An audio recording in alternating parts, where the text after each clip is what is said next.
Hey guys, it's time for another lesson. Today we get to learn about the quadratic formula. This is lesson 9.5, and this is just one of many other methods that I've taught you to be able to solve quadratic equations. So just a quick little recap. We've talked about solving quadratic equations by factoring. We worked really hard on that in chapter 7. Then we've worked on solving quadratics by graphing, where I let you use technology, whether you're a graphing calculator or desmos.com, to be able to solve quadratics that way. We've also looked at certain cases where we can solve by what's called square rooting when there is no bx term. We've also looked at solving by completing the square. And now today we're going to take a look at another option, and that is solving quadratics by the quadratic formula. Okay, so let's get after it. That's our first objective, is to solve quadratic equations. Then we're going to talk about something called the discriminant. The discriminant is just the part inside the square root of the quadratic formula. And then lastly, this is kind of a culmination, a finishing lesson of all ways of teaching you to solve quadratic equations. So we should be able to look at a quadratic and make a decision. What is the most appropriate method for solving a quadratic equation? Now, there oftentimes are some options, and this is not a, oh no, if I choose the wrong method, I'm not going to do this correctly. No, it depends on which method you choose, and we'll talk about that when we get there. Okay, so let's get after it, and here we go. So, in order to solve quadratic equations by using the quadratic formula, that first objective, we need to know, what is this thing called the quadratic formula? So here it is. Quadratic formula is used to find the real solutions of a quadratic equation. Now notice that the quadratic equation has to be in this standard form, ax squared plus bx plus c equals 0, before we can put to use the quadratic formula. Now, it's a very ugly formula. There's a lot in there. I always encourage my students to remember it by the song, the Pop Goes the Weasel tune. X equals negative b plus or minus the square root of b squared minus 4ac all over 2a. That's the last time you'll hear me. Oh, maybe not. But that's the little song that goes along with the quadratic formula to help yourself remember it. But a, b, c, all of those are just the coefficients of the different terms in the quadratic formula, or quadratic equation, the standard form, I should say. Okay, now notice a can't be 0. The whole reason for that is, again, it's not illegal. It just wouldn't be a quadratic equation. If a was 0, then that whole ax squared term goes away, and we'd be left with bx plus c equaling 0. That would be a linear equation, to which we solved in chapter 1 of Algebra 1 first semester. Also, b squared minus 4ac needs to be greater than or equal to 0. Well, where do we see b squared minus 4ac?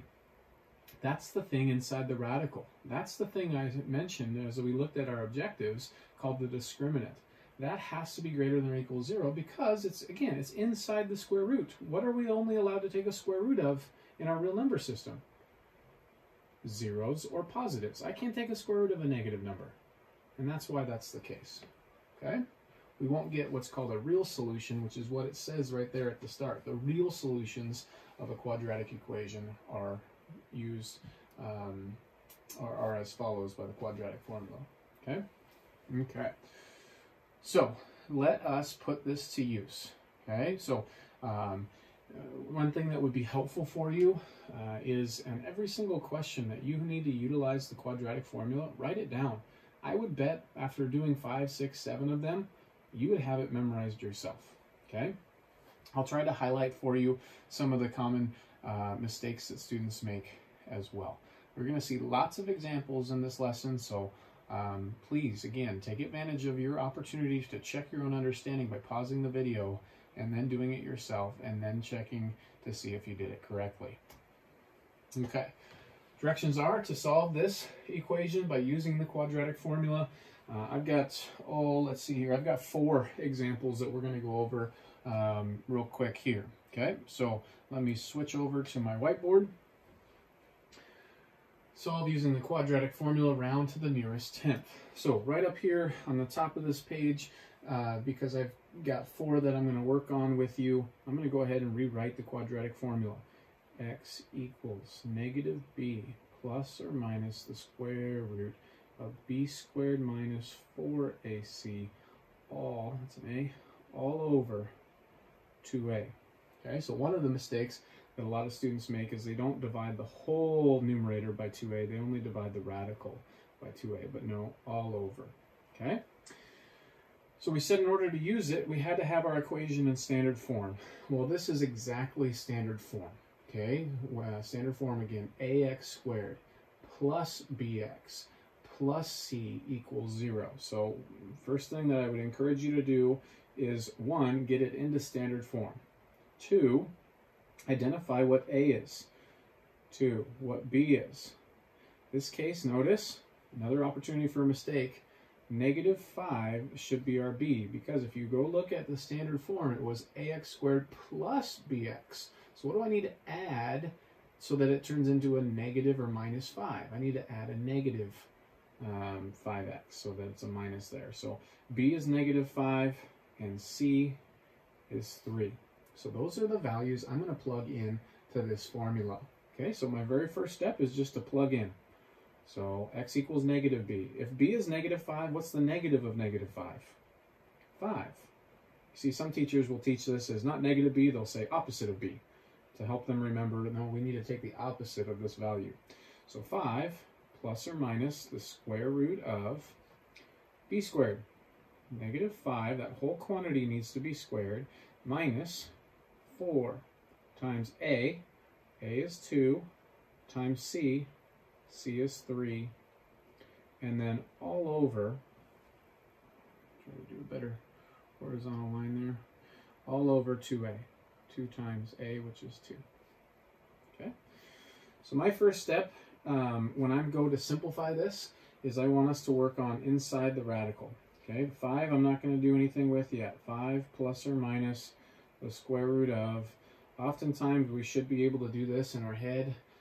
Don't tell me -25 in this situation. There's another mistake. It's this whole -5 that needs to be squared. That means -5 times -5, and a negative times a negative or a positive times a positive both make a positive. After squaring b, regardless of what b is, positive or negative, we should get a positive from that. So this is 25. Now, at this point, hear me very clearly. I always tell my students, at this point, I want you to count your negatives, including this one. 1. That's it. 1. As I look at those 3 numbers, I have 1 negative. All 3 of these numbers are attached by multiplication. If I only have 1 negative, what is the overall end-all sign on that product? Negative, so put your minus. If I had 2 negatives, I'm going to put a plus. If I had 3 negatives, I'm going to keep a minus. Okay?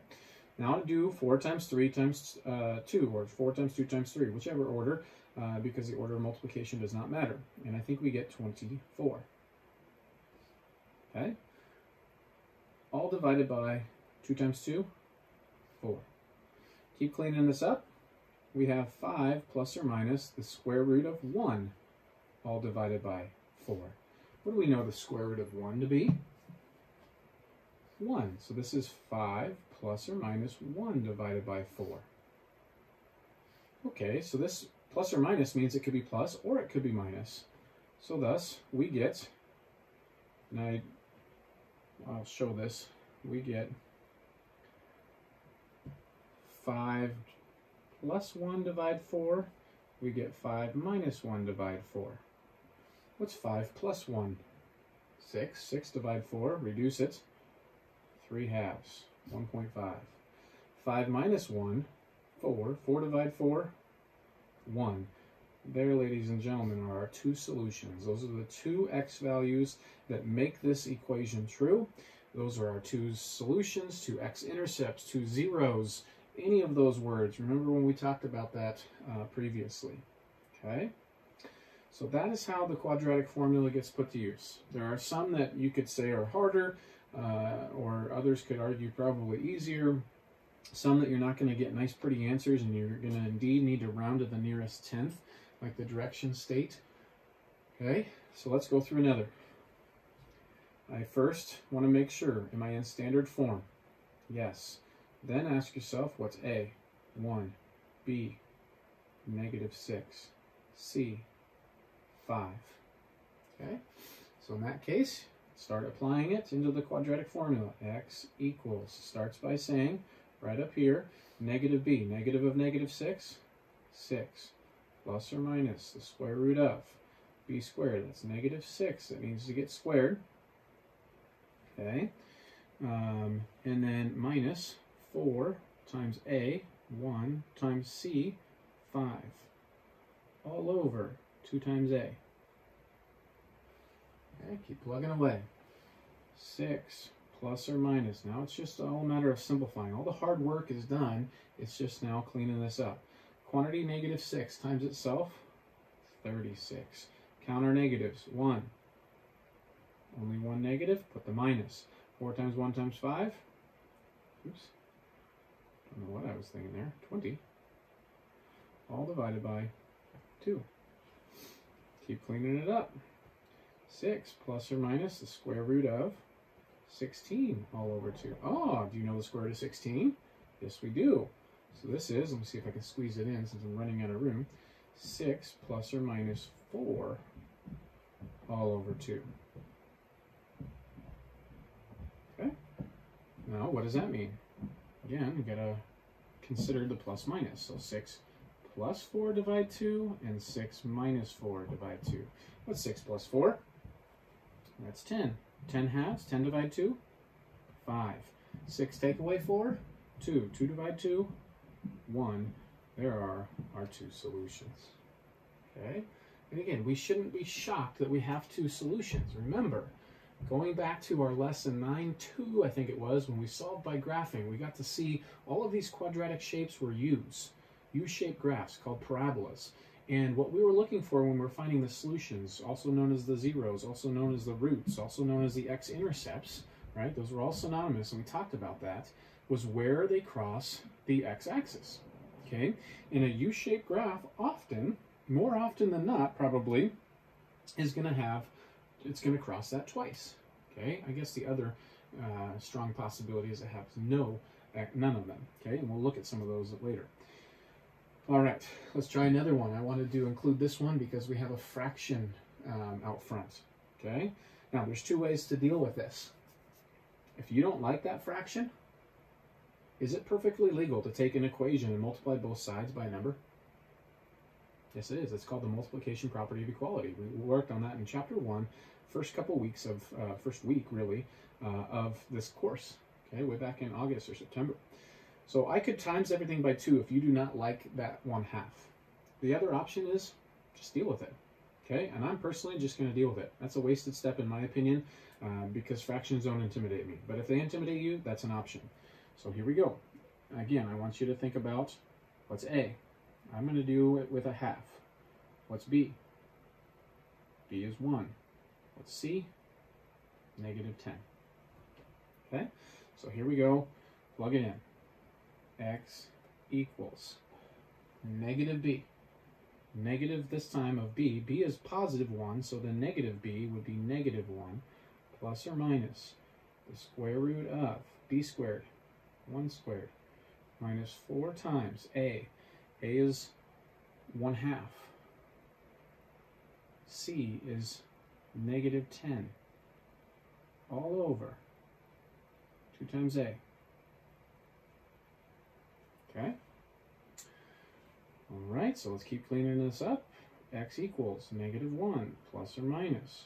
We're going to go ahead and square that 1. 1 squared, 1 times itself, 1. Count our negatives. 1, 2. 2 negatives in multiplication makes a positive. 4 times 1/2, 2. 2 times 10, 20. Okay, so right there, once I deal with how many negatives I have, that takes care of, okay, that takes care of me having to even think any more about those signs, okay? All divided by 2 times 1/2, 1. Do I need to even write divide by 1? No, so I'm going to leave it like that. It also saves me space since I'm running out of space here. X equals negative 1 plus or minus the square root of 21. Now, class, is the square root of 21, can that be simplified? Is that 4? Is that 5? Is that some number? No. okay? And so, in fact, if you were to try to simplify it, as we worked on back in this previous lesson 9.1, simplifying radicals, we would break that down, Breen's Chapel, and say that's a 7 times a 3, but there's no couples there, so it's not going to even be written any simpler than the square root of 21. So this is where this applies right here, round to the nearest tenth if necessary. This is going to produce 2 decimal answers. And so to find those 2 decimal answers, again, this is going to be x equaling -1 plus root 21 and x equaling -1 minus root 21. So we're going to have to go to our calculator. So here we go. -1, make sure it's the negative button on 1, not the minus button. -1 plus the square root of 21. Round to the nearest tenth. Again, for rounding, tenths place is the first place after the decimal place, so we look 1 after, which is an 8. Since that's bigger than 5, we round the tenths place up. So we've got here approximately 3.6. Okay, now -1 minus square root of 21 is approximately -5 same thing, 6. Okay, so there are, ladies and gentlemen, our 2 solutions this time. Okay, all right, let's do this one last time. Again, by now, hopefully, seeing it done 3 times, you can feel comfortable to hit pause on the video, try it yourself. All right, on number 4, there's the reason I included number 4 here is we have to remember the quadratic formula can only be used when our equation is in standard form to begin with. That whole ax squared plus bx plus c equals 0. This is not in ax squared plus bx plus c equals 0. This is in ax squared plus bx equals c. I've got to get this thing equal to 0. So my very first step is let's add 1 to both sides. So then I have an equation that looks very similar to all the ones we've done just before it. Okay? Now, let's continue. What's A, what's B, what's C? Those are thoughts. As you get better at this, you stop probably listing what A, B, and C is, and you just apply them in the right spot. And I'm going to start doing that now. So x equals -b. Here is our b value, -4. So negative of -4, 4. Plus or minus the square root of b squared, -4 squared, minus 4a, 4c, 1, all over 2 times a, which is 4. Keep cleaning it up. 4 plus or minus the square root of. What do we know about -4 times itself? 16. Count our negatives. 1. 1 negative means that I'm going to have a minus. 4 times 4 times 1, 16. All divided by 2 times 4, 8. Keep cleaning this up. We have 4 plus or minus the square root of 0 divided by 8. Okay. What's the square root of 0? 0. What do I get? So this would be 4 plus or minus 0 divided 8. What do I get when I add 0 to a number? Hopefully you're saying itself. What do I get when I subtract 0 from a number? Hopefully you're thinking to yourself, itself. So what I want you to realize is, regardless of whether I add or subtract 0 from 4, I'm going to get 4 in my numerator. So I get 4/8, or 1/2. There's only one solution on that one. That's okay. Remember that U-shaped parabola can only, it's possible to have only one solution, 1, 0, 1 root, okay, 1 x-intercept. And that is if that U-shaped parabola graph, that vertex comes and touches that x-axis, okay? And that would be the case. And that actually, to make a further connection, will always occur when we have a perfect square trinomial. Okay, a perfect square trinomial. 4x squared minus 4x plus 1 was a perfect square trinomial. Alrighty, so hopefully through those 4 videos, or your need to potentially rewind and replay to go over them, that would be sufficient for you to practice, to see examples of using the quadratic formula. That's how we use it. So emphasis, things to remember, we've got to have our equation in standard form. Once we do that, figure out what your a, b, and c are, then plug it into the quadratic formula in the appropriate places. Okay, as you're working on simplifying, remember that anytime you square your b value, that's always going to be a positive. Then I want you to count your negatives. Okay, one negative, keep a minus sign in there. Two negatives, that makes a positive. Put a plus sign in there. Three negatives, that keeps the negative in there. Okay, so pay attention to those details, and I think you'll be pretty successful. All right, let us see a application question that is similar to all of these, but just applying it. Switch back here. Those are where I got a lot of those examples from. Here we go. It says the number y of northern Rocky Mountain, gotta love that, Rocky Mountain, wolf breeding pairs X years since 1990 can be modeled by the function y equals 0.20x squared plus 1.8x minus 3. When were there about 35 breeding pairs? Now we could go ahead and use this graph. If you notice here, see if I can scroll down, there we go. We could try to figure out where 35 is, and you're like, well, this is a gap of 15, so 35 would be a third of the way up here. 9-ish, 10-ish, I don't know, somewhere in there, years after 1990 when there were 35 breeding pairs. But you got to realize how in flux that response would be. Not very accurate, right? We can get a little bit more precise if we use the equation given to us. So let's do this. In this equation, we're told, this is the given equation. In this problem, we're told, here's our given equation. We're told y is the number of wolf breeding pairs, x is the number of years after 1990. So the question says, when were there about 35 breeding pairs? What did they give you? What does this number right here correspond to with our equation? Number of wolf breeding pairs, that's y. They gave us a y value, so let's plug it into our equation. So we would have 35 equals 0.20x squared plus 1.8x minus 3. And when is the question? When? They want us to solve for x. Well, I can solve, this is a quadratic equation. I can solve this if I can put it into standard form using the quadratic formula. So, move your 35 on over to get it equal to 0. And we get 0.20x squared plus 1.8x minus 38 is equal to 0. Ladies and gentlemen, that's ax squared plus bx plus c equals 0. This is perfectly set up to use the quadratic formula. So let's do it. X equals negative b. B is 1.8, so negative 1.8 plus or minus the square root of b squared, 1.8 quantity squared, minus 4 times a is 0.20, times c, negative 38, all over 2a, 2 times 0.2. Okay?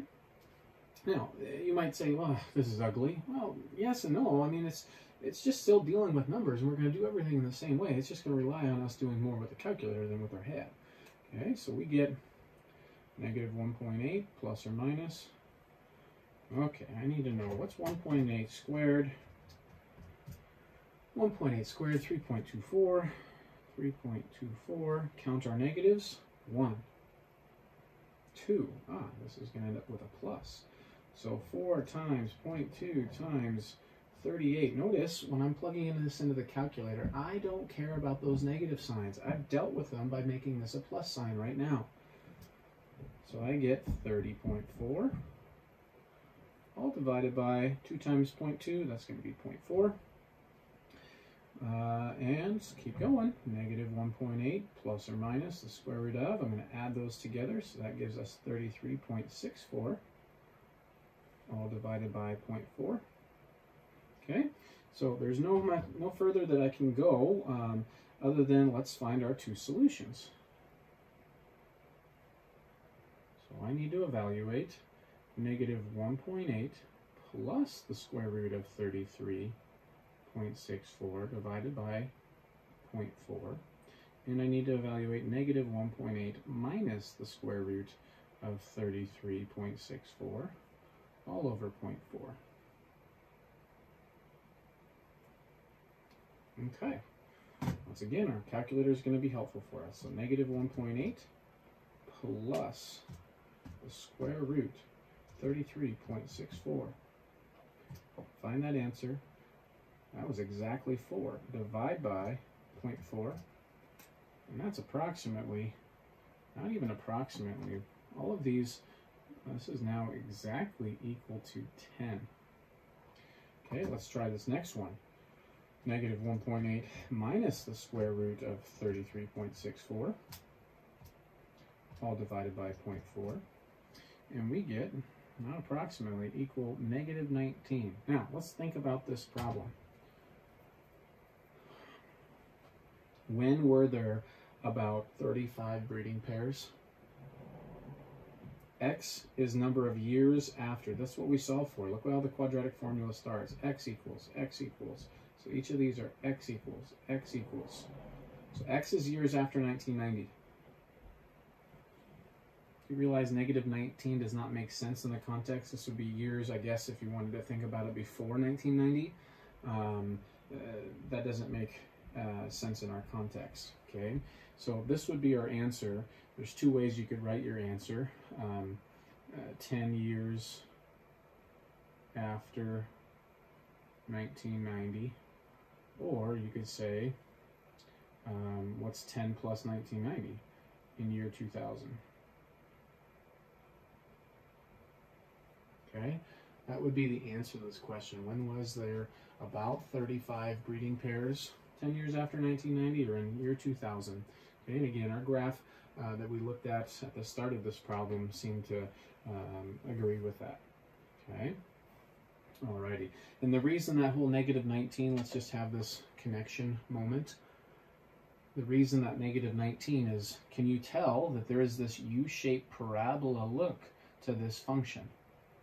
So we want to know, when does it meet 35? Well, about 10 over here, and that's where we get our answer of 10 that we computed. But what happens to the U? It comes down here and it comes back up on this other side. And so on this other side, where it hits 35, would be at an X value of negative 19. Okay, so that's why we're getting an answer like that. But our context, look at the picture, we only care about years since or after 1990. We don't care about years before. And what's to think that our number of breeding pairs would have behaved that way before 1990, okay? Alrighty, let's move on. But that was just a nice context problem, okay? So here's where we transition to the second portion of this lesson, where the objective was to be able to use the discriminant to determine or identify the number of solutions we will have. Okay, so we just saw in those examples that we did where we had two solutions sometimes. We also saw an example where we had one solution. And there's also situations where we have no solutions. We just haven't seen it yet in this lesson. Okay, so there is this thing called the discriminant. Again, at the start of the lesson and one other time I've shared with you that the discriminant is the expression or the quantity that's inside the radical. If that quantity is greater than 0, as we see here in this first column, then that's the picture that we're dealing with. We're dealing with either a parabola opening up that looks like that, or it could be a parabola opening down, but it's going to cross. See those two red dots? It's going to cross where we have two x-intercepts, two solutions, two zeros, any of those synonymous terms. That's what we'll get whenever our discriminant is positive. If our discriminant is 0, if inside the radical is 0, we will only have one real solution or one x-intercept. And that will result in a picture, if you wanted to graph the function, that looks like what's shown there. Notice there's only one red dot. It also could look like a parabola opening down. Okay. Lastly, if our discriminant is negative, it means that we have no real solutions, no x-intercepts, no real zeros. And so that means we're going to be dealing with a quadratic or a parabola that opens and never comes down and touches or crosses the x-axis. Okay, so it could open up like that, or it could open down and all be below the x-axis. But that's when our discriminant is less than 0. Okay, so I want you to notice how we're going to apply this information on our next set of examples. Notice the wording of these problems is now different. The wording of these problems is not find the solutions or solve the equation, it's determine the number of solutions. All they're looking for, according to this last slide that we looked at, is you either are going to run into no solutions, far right-hand column, one solution, middle column, or two solutions. That's the only set of possibilities. Okay, you have a 1 in 3 chance, in other words, of guessing your answer correct on A and B. Right here. It's either 0, 1, or 2. Okay? Now, I don't want you to guess. That would not show your understanding in any way. Okay? But what we need to do is just apply the discriminant to each of these equations once they're in their standard form and see, do we get a positive number, a negative number, or a 0? Okay? And that will dictate for us. All right. So, let's go ahead and start these. Switch on over to my whiteboard. Determine the number of real solutions. I've got a few of these here, and these should go rather quick because I don't need what the solution is or solutions. I need, is there a solution? And if so, how many? Okay? So, to determine the number of real solutions, anytime you see this, this needs to make you think discriminant, which is b squared minus 4ac. Okay, how does that behave? Is it less than 0? Is b squared minus 4ac equal to 0? Is b squared minus 4ac greater than 0? Those are the three things I'm trying to consider. Okay, so once again, just like before applying the quadratic formula, in order to make this decision before utilizing this discriminant, I need to make sure my equation is in standard form. That's done for us again on this first problem. So I'm just going to compute what is b squared minus 4ac. Well, b is 8. So this is 8 squared minus 4 times a is 1, times c, negative 3. We should all be able to do this in our head. 8 squared, 64. Count our negatives just like we would if we were at this same spot doing the quadratic formula. 1, 2, that's a plus. Right now, this already helps us know what we've got. If I'm adding to an already positive number, but anyways, what would I be adding? 12, right? I know that this is going to end up being positive. So this is greater than 0. So what did we learn when our discriminant was greater than 0? How many solutions? Oh, switch back over here. How many solutions when b squared minus 4ac is greater than 0? First column, we have 2 solutions. That's all that they want us to do. 2 real solutions. This is not asking what are they. It's just asking how many. Okay? All right, move on to the next one. Sorry about that. This is what happens when you receive a phone call in the middle of a video and it interrupts your filming. So here we go. I think where we left off was we were doing this problem. Determine the number of real solutions. So once again, we're dealing with a discriminant. The discriminant b squared minus 4ac. Okay. Now, I cannot apply the discriminant right now because this is not in standard form. It's just like utilizing the entire quadratic formula. So in order to do that, I need to subtract 6x from both sides. And we get 9x squared minus 6x plus 1 equals 0. So I'm ready to go ahead and apply the discriminant. Okay, so I need to determine how does b squared minus 4ac behave. Okay, so what's b? I'm not looking up here, I'm now looking down here once I put it in standard form. B is negative 6, so we have negative 6 quantity squared minus 4 times a is 9, times c, it's 1. It looks like a 4, but that's the plus 1, is 1. Okay, so now what is negative 6 times itself? Not negative 36, it's 36. Count our negatives. 1 negative makes a minus. 4 times 9 times 1, 36. That equals 0. So what did we learn on this slide over here? That when our discriminant equals 0, I should be right there, we have one real solution. one real solution. Okay? All right, let's take a look at another example here that I've got. Is this in standard form? Yes. So we can use the discriminant rule. So b squared minus 4ac is what I want to consider. So what's b? 4. So we're going to do 4 squared minus 4 times a, negative 1, times c, negative 4. 4 squared is 16. Now, count our negatives. 1, 2, 3. 3 negatives makes a minus. 4 times 1 times 4. Notice again, I'm only asking 4 times 1 times 4. I don't care about the signs anymore because I've dealt with it by making sure I have the appropriate sign right there. That's 16. 16 minus 16 equals 0. So just like this last question, we have one real solution. Okay. Now, I didn't include here an example where we end up with a negative number, but if we have a negative number, then we have no real solutions. Okay. We might run into that in one of these examples here coming up, but in this set of 3 examples, we got 2 real solutions and then 1 real solution on both of those. But the other scenario is what happens when our discriminant is less than 0. Here we have no solutions. Here we have when it's equal to 0, 1 solution, and when it's positive, we have 2 solutions. Okay? All right, let's continue doing the same thing, but slightly different. I want you to be aware that sometimes their questions can change just a tiny bit. Okay?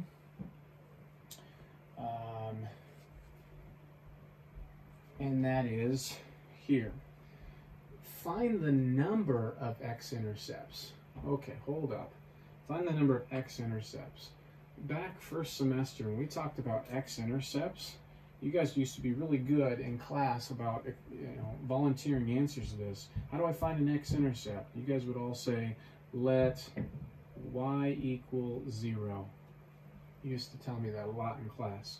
So if I'm going to let y equal 0, class, look what I'm looking at.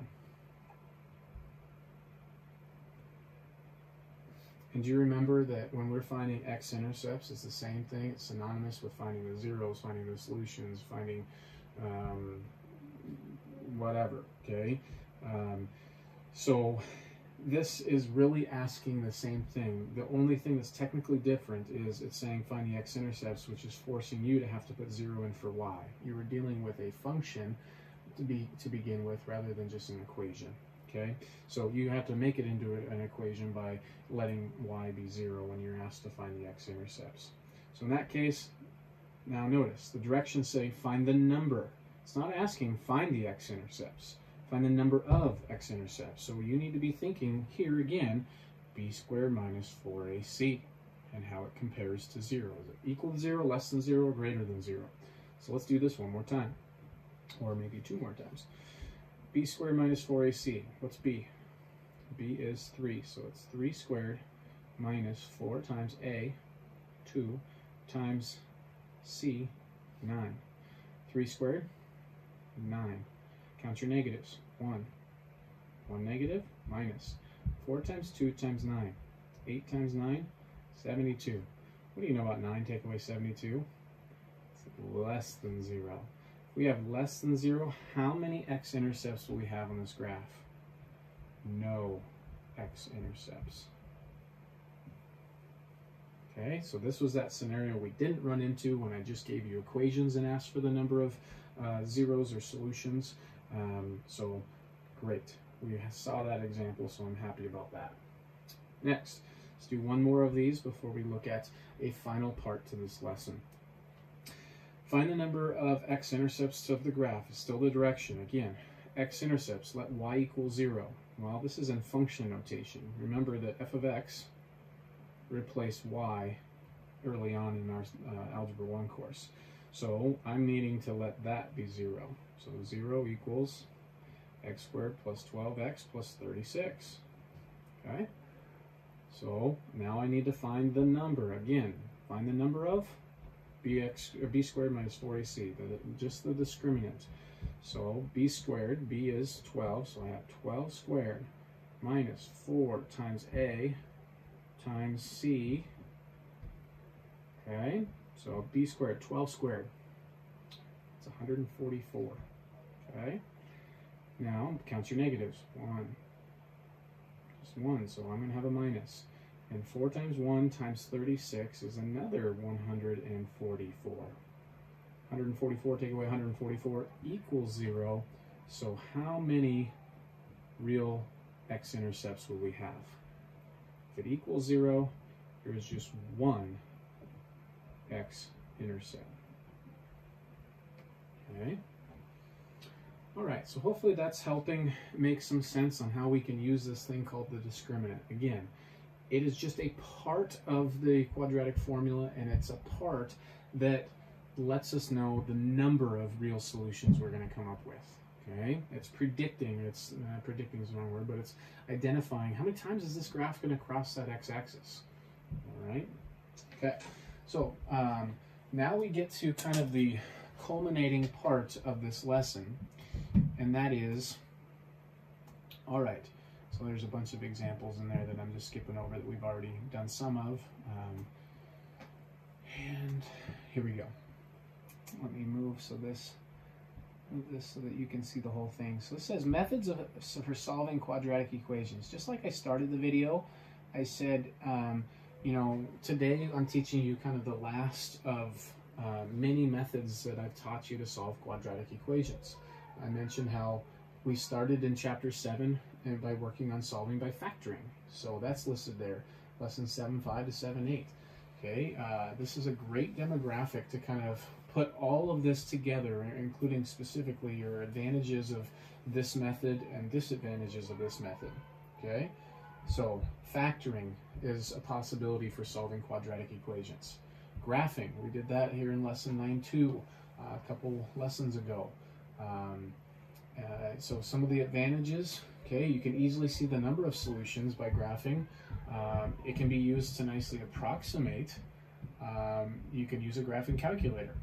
Disadvantages, it may not give exact solutions. Okay, if I was to find the x-intercepts or the zeros and it's an irrational number, it's just going to give us an approximation of that. It's not going to give us exact. So that's kind of a bummer with graphing from a math standpoint.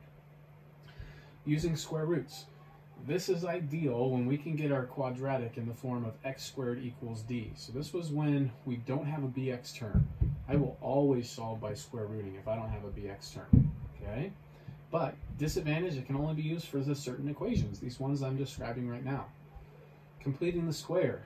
Its advantage, best used when a equals 1 and b is even. I'm going to be completely frank with you.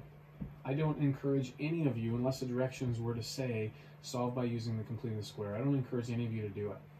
Now you might be saying, well Mr. Green, that was a long lesson that we went through. Why?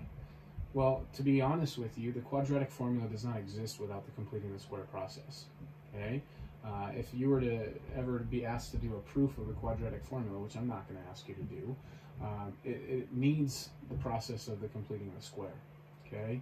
So that is why the completing the square is very useful, as it develops the quadratic formula.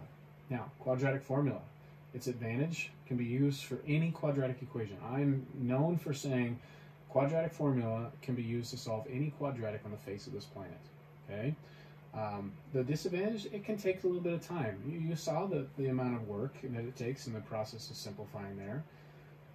I kind of skipped over the advantages and disadvantages of factoring, but what I would encourage anytime you're faced with a quadratic equation, so again, an equation that its highest degree term is x squared, is I would encourage you to start with factoring. Factoring, especially when you've gotten good at it and you have a lot of practice with it, can be your fastest way of solving that quadratic. But as the disadvantage says, there are a lot of equations that are not factorable. There are a lot of times where you're going to look at it and go, I don't know what multiplies to make this and adds to make that. In that case, I would encourage you to go to the quadratic formula. Okay, so those are the two main ones, I'll be honest, that I use on a regular basis as I'm teaching students, is factoring. Again, only if it's straightforward. Okay, so I'm only going to use factoring, honestly, if I have a leading coefficient of 1 and it's just that t-table method. I'm not going to go into the AC box method. That takes me too much time. I'd rather spend that time on the quadratic formula. Okay, so we're going to take a look at a few. I think I've got 5 of them here where we can solve by using any method, and we'll talk about which method we're going to go ahead and use. And I think you're going to find that most of the time I'm going to choose one of 3 things. I'm either going to choose factoring, quadratic formula, or solving by square rooting. Okay, so I just copied some of the examples from the lesson on over. Solve the equation by using any method. And again, solve the equation. This is not saying find a number of solutions. You've got to be critical readers to be able to identify what is it that the question wants. X squared minus 10x equals 11. Equals 11, that says a 1. Equals 1. All right, so solve by using any method. For pretty much all of these, it's advantageous for you to start by putting it into the standard form. So we're going to subtract 1 on both sides. X squared minus 10x minus 1 equals 0. Okay, so right off the bat, I'm going to think about factoring. Okay, and in this factoring here, I'm going to be looking for what multiplies to make negative 1 and adds to make negative 10. Oh, first off, actually, I digress. If I'm going to solve this by factoring, I'm thinking, is there a GCF? No. I'm going to count my terms. 3. Is it a perfect square trinomial? Is that something squared? Yes. Is that something squared? Yes, but it's a minus, so it's not really. All right, my leading coefficient 1 or not? Yes, it's 1. I'm just going through that factoring robot, okay? If anybody's lost there, you can go back and watch that video. And then I'm going to say, okay, well, this is the straight-up t-table method, so I'm looking for what multiplies to make negative 1 and adds to make negative 10. Well, the only factors of negative 1 are 1 and 1, right? So 1 and negative 1, I guess. But those add to make 0. They don't add to make negative 10. So this is not factored. Okay, therefore, I have to go and do the quadratic formula. So quadratic formula, wonderful. This is the lesson we've been in. Okay, so let's remind everybody. X equals negative b plus or minus the square root b squared minus 4ac all over 2a. That's what I'm going to apply here. I'm just going to plug it in. X equals negative b. b is already negative, so it's going to be 10 plus or minus the square root of b squared. That's negative 10 that I need to square. Minus 4 times a. A is 1. C is negative 1. All over 2 times a. 2 times 1. Okay, so keep evaluating here. 10 plus or minus the square root of negative 10 quantity squared. Negative 10 times negative 10. That's 100. Count your negatives. 1, 2. 2 negatives makes a positive, so I have plus. Okay, and 4 times 1 times 1, 4, all divided by 2. Okay, so cleaning this up, we have x equals 10 plus or minus the square root of 104, all divided by 2. Okay. So I'm going to go ahead and just find our 2 solutions. Keep in mind that one of them is found by 10 plus the root 104 all divided by 2, and the other is found by 10 minus the root 104 all over 2. Okay? And what do we get? Okay, so 10 plus the square root of 104 divide 2, we get 10 point. Let's go to the nearest hundredth, 1, 0. Okay. If I go to my nearest hundredth, that 9, I'm looking to the 9 after, and that needs to round this up to a 10. Okay. So 10.10, and then we'll do the same calculation, well, slightly different. 10 minus root 104, and then I'm going to divide that by 2. And we get approximately negative 0.10. According to the same rounding method. Okay, so those are our 2 solutions approximately. All right, so that was not going to factor, as we saw. It could be solved by the completing the square. That's the only other method that would have given us an exact answer, which we pretty much got to right here. If it really wanted exact, we can simplify this. 104 breaks down with Breen's Chapel as 2 times a 52. 52 breaks down as a 2 times a 26, and then That's as far as that breaks down, but that's a couple of 2's, so it would be 2 root 26, and so we could write our answer a little bit nicer in an exact value form, but I went ahead and just told you to round your answer to 2 decimal places. All right, let's take a look at this next one. 2x squared minus 13x minus 24. Is this in standard form? Yes. So as I'm thinking about this, I could try to solve it by factoring, but I'm immediately turned away from solving by factoring. I don't want to go down that road. I've got a leading coefficient of 2, and I don't have a GCF of 2 that would just factor on out. So I'm thinking, no, don't want to go that road. The only other option I often consider is solving by square rooting, but I've got a BX term, so that I'm not going down that road. So really, once again, I'm going to do the quadratic formula on this. So we've already written it down. Let's start substituting values in there since it's already in standard form. X equals negative b, negative of negative 13, turns into now 13, plus or minus the square root of b squared, that's 13, squared, minus 4 times a times c all over 2a. 13 plus or minus the square root of 13 squared, 169. And then count our negatives. 1, 2. 2 negatives makes a positive. So I've got to do 4 times 2 times 24. Let's see here. 4 times 2 times 24. 192. And then we're dividing by 4. Okay, so it looks like we get x equals, let's add those two together. Those add to make 361, so we have 13 plus or minus the square root of 361 all over 4. Okay, and this is where I'm going to break it up again, just like the last problem. And I'm not going to write it for the sake of time. I think you saw how we write those separately, so I'm just going to do 13 plus the square root of 361, and that makes 32. Okay, so 32 divided by 4 is 8, so we get x equals 8. And then 13 minus square root of 361, I thought that was a perfect square, by the way, is negative 6. So we get negative 6 divided by 4. Okay, negative 6 divided by 4 is reduced, that's negative 3 halves. So you get x equals negative 3 halves. Okay, so those are our two solutions there. This one would have factored had we chosen to go down that road. The reason I know that is I didn't get a decimal solution like this, or an irrational solution like this. I ended up getting rational solutions, so they would have factored. But again, to me, I'd rather go through this than the AC box method every single time. All right, here's another one. I think we're going to see slightly different methods, so that's good. I think I'm getting tired of doing the quadratic formula. So x squared plus 11x minus 12 equals 0. Again, my very first thought always is factoring. To me, factoring is faster. So is there a GCF other than 1? No. Count our terms. 1, 2, 3. Is it a perfect square trinomial? No, because the last term is minus and it's not a perfect square.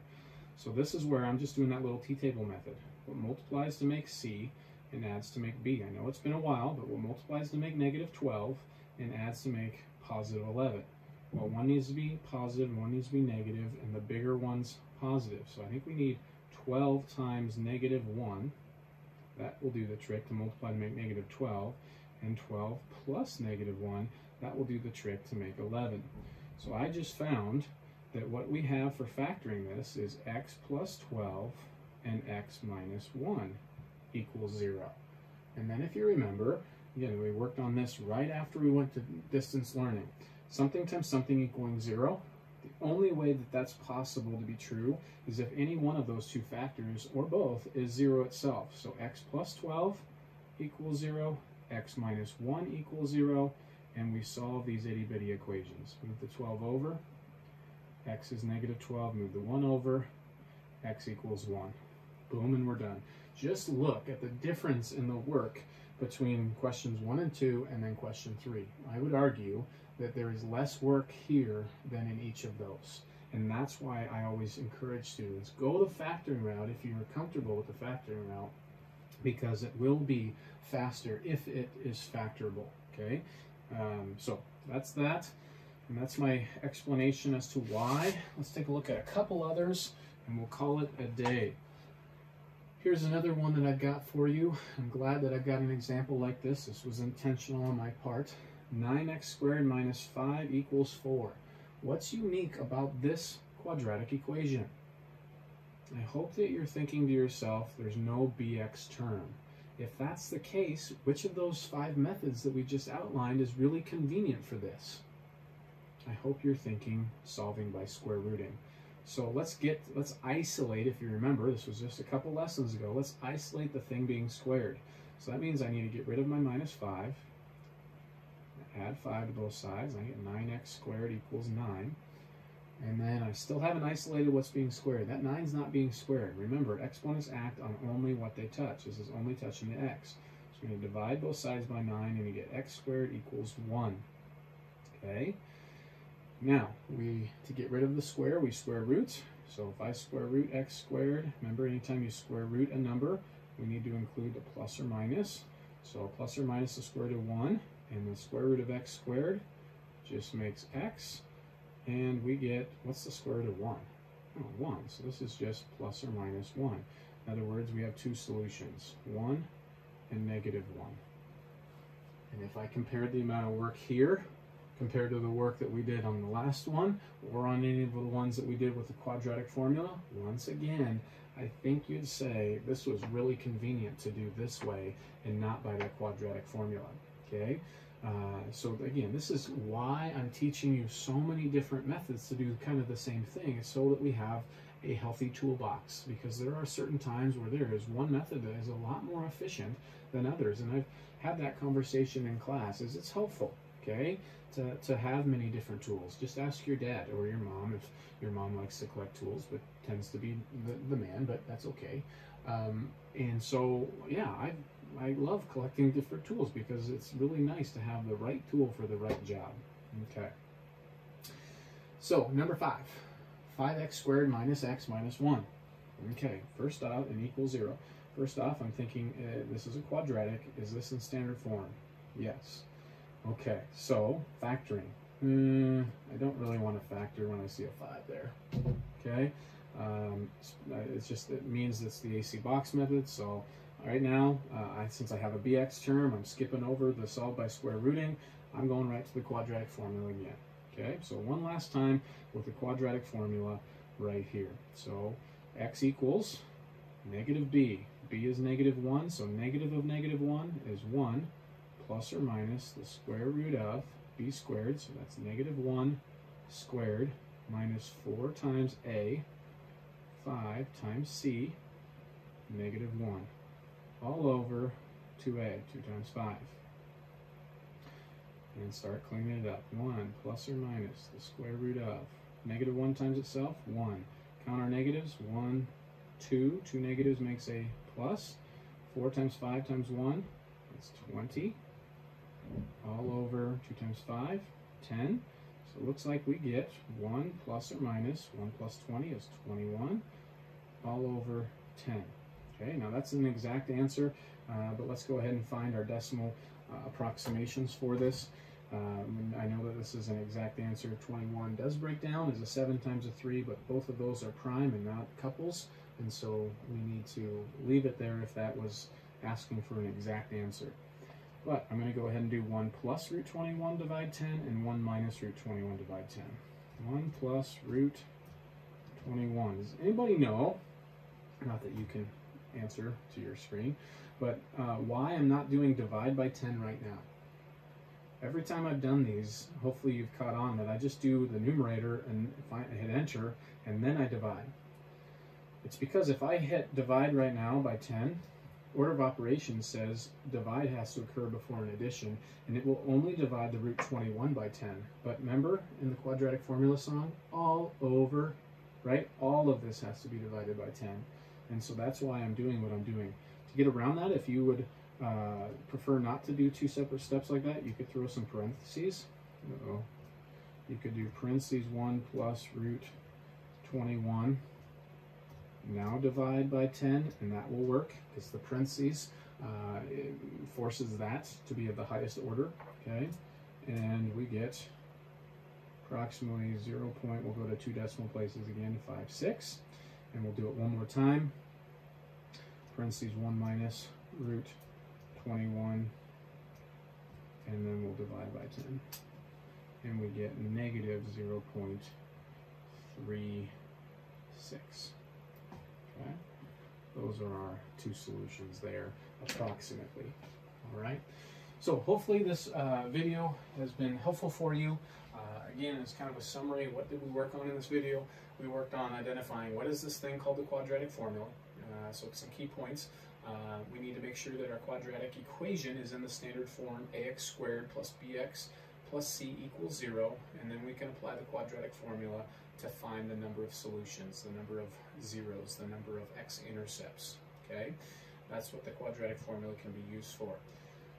In this lesson, we also introduced something called the discriminant. That's the quantity or the expression inside the square root. That helps us determine the number of solutions we will end up with. Okay, if that value inside equals 0, we have one solution. If it's greater than 0, we have 2 real solutions. And if it's less than 0, we have no real solutions. And then lastly, we tried to put the bow on the present. We tried to put the culmination of all things solving quadratic equations. We reviewed all of our 5 different methods that I've addressed and taught you over the last, well, really months. When we factor in, when we include factoring in there. So we then looked at, okay, let's solve, and having all of those on the table as tools, and talk through which ones, which methods we will utilize, and in which situations. And so you saw us do a couple, or at least one, where I solved by factoring. You saw us do one by solving by square rooting. You saw us do one by the quadratic formula for sure. So those are kind of your main ones that you're going to end up going to. It's going to be your tools that get the most use. So anyways, I hope this was helpful, and that if you have any questions, please don't hesitate to reach out to me, and we'll catch you next time.